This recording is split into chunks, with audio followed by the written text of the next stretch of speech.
Eu estou lembrando aqui do César Lattes, que foi comemorado 100 anos de nascimento do César Lattes. Foi o maior, considerado o maior cientista brasileiro, né? E o Google fez até uma homenagem, assim. Daqui a pouco o Google vai homenagear a Luciana Gatti também, porque ela é avassaladora. Ah, Altamiro Borges! E o Trump, Altamiro Borges? O que aconteceu, Altamiro Borges? Altamiro, eu vou te contar. Que vergonha da nossa mídia, Altamiro. Você que trabalha com isso. A cobertura sobre o atentado, eu nunca vi coisa mais... Assim, eu nem tenho palavra para descrever aquilo lá. Eles fazem tudo errado, Altamiro. O que é isso? Mas, enfim, quero te ouvir um pouquinho sobre a cobertura da mídia brasileira e sobre o fato em si do atentado lá nos Estados Unidos. Altamiro Borges. Então, quando eu viajei esses dias, não acompanhei muito o que a mídia Você falou. Você não estava nem sabendo, né? Não, o que aconteceu? O Trump? Não acompanhei muito o que a televisão brasileira falou sobre o que ocorreu nos Estados Unidos. É um fato que mexe com a disputa eleitoral num dos principais países do mundo, né? Eu acho que ainda, viu, Conde, tem que investigar. É isso, é um fato que está muito fresco, né? Tem que investigar direito o que ocorreu, porque eu já tenho visto, por exemplo, eu vi a mensagem do Milei, dizendo que foi um atentado da esquerda, é um método da esquerda. O PSOL. Pois é, um atentado da esquerda, Eu vi o tweet o X da Micheca. Se a esquerda favorecesse o Trump assim, eu parava de ser de esquerda. Pois é. Eu vi o Xister da Micheca, Michele, Joias, Micheque, sei lá como chama, né? Dizendo que esse é o método dos nossos adversários. Aí é um bocado de teoria de conspiração da extrema-direita com o que ocorreu lá nos Estados Unidos. É preciso investigar, né? O que se sabe até agora é que teve um tiro que pegou na orelha dele. O que se sabe até agora é que o atirador é um jovem de 20 anos que pertencia, filiado ao Partido Republicano, né, isso, ao partido do Trump. O que se sabe até agora é que morreu, ele foi abatido, morreu um apoiador do Trump e feriu 2 pessoas. Isso é o que se sabe até agora. Se sabe até agora que, mais uma vez, o setor de inteligência, chamado setor de inteligência dos Estados Unidos, falhou feio, né? Falhou feio, o FBI falhou feio, né? Um atirador postado a alguns metros, a 100 e poucos metros do Trump, né? Então, isso é o que se sabe até agora. Então, tem que investigar direito quem é esse atirador, pouco se sabe, por enquanto. Quais são as motivações dele, pouco se sabe, por enquanto. Redes digitais, não tem nada. Se tinha mais pessoas envolvidas nesse negócio, tem que investigar. Se houve, do FBI, né, do Serviço de Inteligência dos Estados Unidos, quais foram essas falhas, né? Eu acho que ele está no momento de investigação, né? Sem teorias de conspiração, está no momento de investigação, então muita calma nessa hora. A mídia a televisão precisa de audiência, não é isso? Então fica batendo bumbo. Então fica horas e horas falando do mesmo assunto, batendo bumbo, sem trazer grandes coisas, né? E é um pouco esse complexo de vira-lata da mídia brasileira com relação aos Estados Unidos. O que ocorre nos Estados Unidos parece que é a coisa mais importante do mundo. Eles não conseguem, Altamiro, fazer uma cobertura assim, quer dizer, o que preconiza a vida do jornalista? O que ele tem que fazer? Ele tem que investigar. Ele tem que ver a quem interessa esse processo. E não é ficar fazendo só press release de governo, reproduzindo, né? E a imprensa brasileira consegue piorar ainda a cobertura da imprensa norte-americana, que se eu conheço, já está enxergando problemas nesse episódio do atentado, por mais comoção que ele cause, né, Altamiro? Pois é. Não, é isso, tem que ir atrás de quais foram as motivações, tem que ir atrás se tem mais gente envolvida, tem que ir atrás, tem que fazer pergunta. Esse é o papel do jornalismo, tem que ir atrás, fazer pergunta, né? Saber dessa relação com o setor de inteligência dos Estados Unidos, tem que fazer pergunta. Você acha que ficou fácil para o Trump agora, conhecendo, como você conhece, nós aqui também, a sensibilidade do eleitor diante desses fatos? É isso. Vai precisar sondar melhor. A impressão que eu tenho... Algumas certezas eu tenho. Tá. Outras são dúvidas. Certezas. esse império dos Estados Unidos é um império totalmente decadente. É um império Decadente. totalmente decadente. Virou uma republiqueta, não é isso? É um império que está afundando na economia, vai perder já o primeiro lugar no mundo para a China.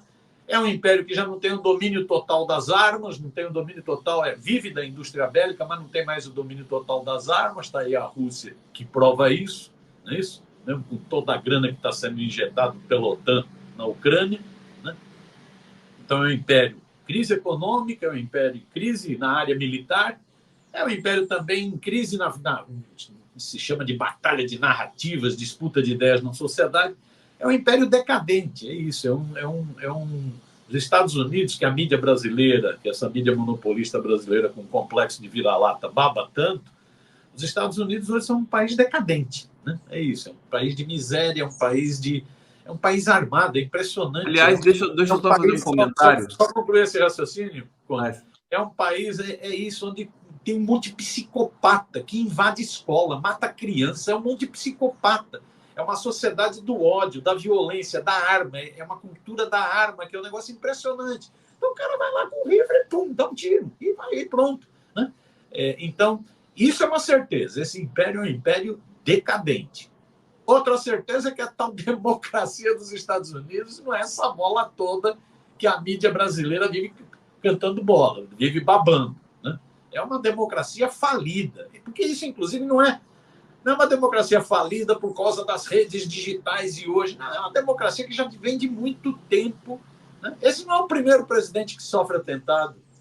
Já 16 presidentes sofreram. São 46 presidentes na história dos Estados Unidos. 16 presidentes e candidatos a presidente sofreram atentado. 4 foram assassinados. 4 foram assassinados na história dos Estados Unidos. Então, é uma democracia cheia de vício, com muita disputa de interesses, né? Então, tem que ir atrás, cara, saber a que interesse serve, né? Então, eu acho que essa é uma outra certeza. Então, essas duas certezas, pelo menos, eu tenho até agora. É um império decadente de uma democracia troncha, né? De uma democracia péssima, né? É isso. E as não certezas? As não certezas você não ia falar também? Das não certezas. Vamos ver qual é o impacto eleitoral nisso. Muita gente tem feito a comparação entre esse atentado nos Estados Unidos com a facada lá em Juiz de Fora, né? Tem similaridades, mas tem também diferenças. Uma diferença é que foi muito, muito mais bem feito. Uma diferença. Em Juiz de Fora, o Bolsonaro não estava em primeiro lugar na disputa, né? Bolsonaro tinha pouco tempo de televisão, era péssimo em debate. A facada em Juiz de Fora, de certa forma, fez com que ele tivesse uma baita exposição a um mês da eleição, baita exposição na televisão. Então, mesmo aquela história seguinte, não, o Bolsonaro ganhou só por causa das redes digitais? Menos. Lógico que o esgoto digital teve um papel decisivo, mas a televisão também teve um papel decisivo. Ele não teve o horário eleitoral gratuito do TSE, mas a partir da facada ele ganhou horas e horas de exposição durante dias e semanas, na véspera da eleição. Então aquilo projetou muito. Ele ficou com o papel de vítima, né? Aquilo projetou muito, né? Ele, inclusive, pode fugir de todos os debates. Ele é péssimo em debate, ia levar uma surra do Haddad em todos os debates. Haddad preparado e eu despreparado, um milico despreparado, né? Ele fugiu dos debates, né? Então, ele sai da situação de segundo, terceiro lugar para se projetar com base na facada. O Trump não. O Trump já está em primeiro lugar, até em função da crise do Partido Democrata. Das dificuldades do Biden. Então, tem que ver agora quais vão ser os impactos. O impacto é esse. Ele ganha um tempo de exposição enorme, né? Não é para menos, né? Quando da facada em Juiz de Fora, o próprio Bolsonaro teria dito que a partir da facada ele estava eleito, estava tranquilo que já estava eleito. Agora o New York Times conseguiu lá uma entrevista com um assessor do Trump que diz agora pronto, ele virou um Marte, está eleito também, né? Então ele ganha muito mais exposição, papel de vítima, né? Beleza Cruvinel, num belo artigo, fala isso, é o vitimismo, papel de vítima, né? ganha força. Pode ganhar a eleição? Ele já vinha numa toada de ganhar a eleição em função das dificuldades do Biden. Né? O Biden é isso. O Biden está trupicando na língua, está falando muita coisa errada, e o Biden está trupicando nos degraus. O Biden está com dificuldade concreta. Altamiro, uma pergunta dentro da sua resposta. Faz muita diferença hoje quem vence as eleições dos Estados Unidos, já que é um país tão decadente? Eu acho que faz do ponto... Faz. É evidente. Faz para nós, né? Talvez não para ele. Faz. É evidente. Esse mundo não tem preto e branco, é tudo muito contraditório. Né? Os democratas, para o doméstico, às vezes representam migalhas de avanços sociais, migalhas de uma relação mais democrática com o movimento sindical, por exemplo, a relação do Biden com a FLCIO, migalhas para o doméstico. Para o fora, os democratas são mais agressivos, são mais grana para a OTAN, grana para o nazista lá, para o nazi-sionista de Israel, é muita grana. Né? Então, tem uma relação externa e tem uma relação para dentro.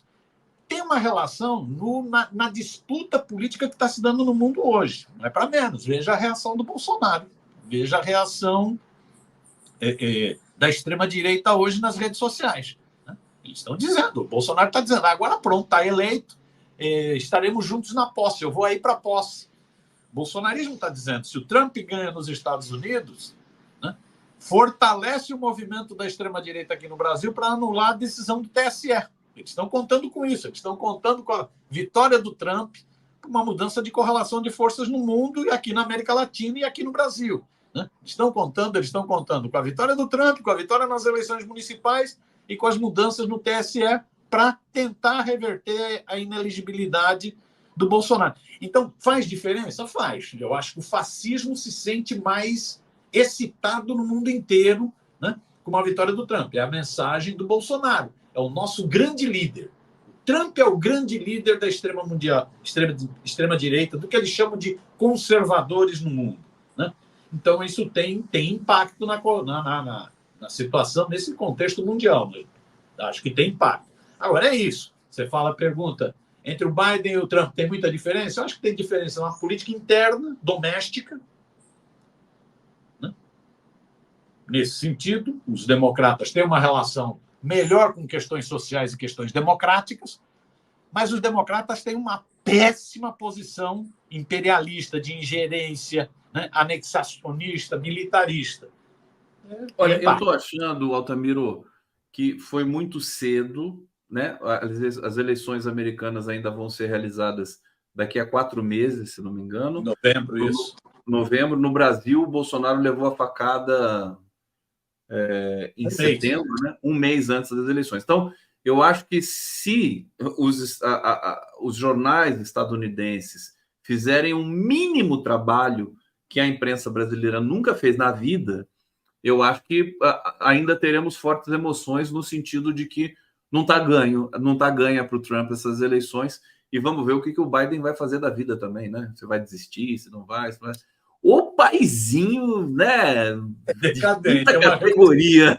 Você sabe uma coisa que eu percebi? É uma republiqueta mesmo. Uma republiqueta. Nas entrevistas ali, isso inclusive é sociologicamente preocupante e interessante, né? Nas entrevistas que fizeram com os trumpistas que estavam ali, naquele local ali que ele sofreu o atentado e tudo mais, né? Para fazer festa. Tudo. Hoje, aliás, acho que tem convenção do Partido Republicano. Eles todos pobres, sem dente, dando entrevista assim, mas não, sabe, aquela expressão, você vê os Estados Unidos, você pensa na Nicole Kidman, que nem americana, é australiana, mas você pensa nos grandes astros, aquela coisa toda. Você vai ver o povo americano mesmo, é tudo pobre. A verdade é essa. Claro que é um país muito grande, você tem 40% de pobreza nos Estados Unidos, não é? É um país decadente, é isso. É um país que está em crise, cada vez afunda mais na economia, na questão social e tal. Agora é isso também, né, Conde? É o que você está levantando. Tem trabalhador que apoia o trumpismo, né? Gente do povão que apoia o trumpismo. Isso tem a ver com o quê? Isso tem a ver, eu acho que a extrema-direita, a força que a extrema-direita está mostrando no mundo, tem a ver muito com a situação que o capitalismo está vivendo na fase atual. Né?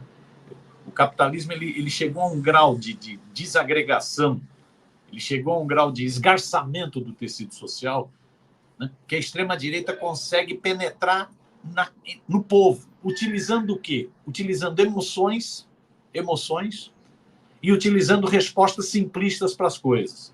Então, você vê, na hora do atentado, o que o Trump estava falando? O Trump estava falando exatamente contra os imigrantes, estava mostrando um gráfico das imigrações, o que isso representa para o trabalhador dos Estados Unidos. É por isso que tem tanto trabalhador. Ele joga trabalhador contra trabalhador, ele joga trabalhador estadunidense contra trabalhador imigrante. Ele faz isso. Como aqui no Brasil tenta se jogar tudo, o problema é achar um inimigo fácil, é o bandido, mata, é o tirinho, é a arminha. Lá é a questão da imigração, na Europa é a questão da imigração. Que é isso? É um esgarçamento. A crise é tão violenta do sistema capitalista que as pessoas têm que procurar lugar para sobreviver. Da mesma forma que os europeus se deslocaram para o Brasil, italianos, portugueses, espanhóis, japoneses, né, fora da Europa, se deslocaram no Brasil para tentar sobreviver em momentos de crise, o povo da África, da Ásia, se desloca para sobreviver. O que faz a extrema-direita? Utiliza essa emoção, trabalhador contra trabalhador, utiliza isso para ter resposta simples. O Trump estava falando exatamente dos imigrantes. É por isso que ele tem apoio na base do trabalhador. O primeiro discurso do Trump, um negócio impressionante. O primeiro discurso do Trump, quando foi eleito pela primeira vez presidente, depois ele perdeu a reeleição, que é uma coisa também inédita na história dos Estados Unidos. Acho que são só 2 presidentes dos Estados Unidos que perderam a reeleição, um deles foi o Trump. Porque mostra que a resposta simples não é resposta, é mentira. Vai ser desmascarado logo em seguida. Na primeira eleição do Trump, o discurso de posse dele foi em homenagem à classe operária dos Estados Unidos. Porque a classe operária me elegeu. Foi o cinturão industrial que me elegeu presidente da República dos Estados Unidos. Porque é isso, ele joga trabalhador nativo contra trabalhador imigrante. E a resposta é simples. Muro, fecha, prende, mata, dá porrada. É a resposta da violência. Né? Por isso que ele tem esse povão que você está dizendo que estava lá no comício. E é isso mesmo. É base de trabalhador. É impressionante. Essa é a força da extrema-direita. Essa é a força da extrema-direita. Ela aproveita o esgarçamento do tecido social, o agravamento da crise da crise capitalista gerado pelas políticas neoliberais, pela ausência de perspectiva da juventude. Ela aproveita isso para emoção, resposta simples. E aí ela vai ganhando força. É o trumpismo. O trumpismo já estava forte nos Estados Unidos antes desse episódio, desse atentado. E o trumpismo está forte muito em função também da crise do Partido Democrata. O Partido Democrata não deu resposta à situação dos Estados Unidos, mesmo tendo uma pequena melhora econômica, mesmo tendo alguns avançozinhos sociais, mas não deu resposta aos problemas estruturais, que nunca deu mesmo, os democratas nunca deram resposta total para isso, né? Não deu resposta. Isso está gerando uma baita crise. O Biden, vê só, mesmo com... Isso é sempre bom a gente ficar esperto. Mesmo com situação econômica melhor, o Biden já estava mal.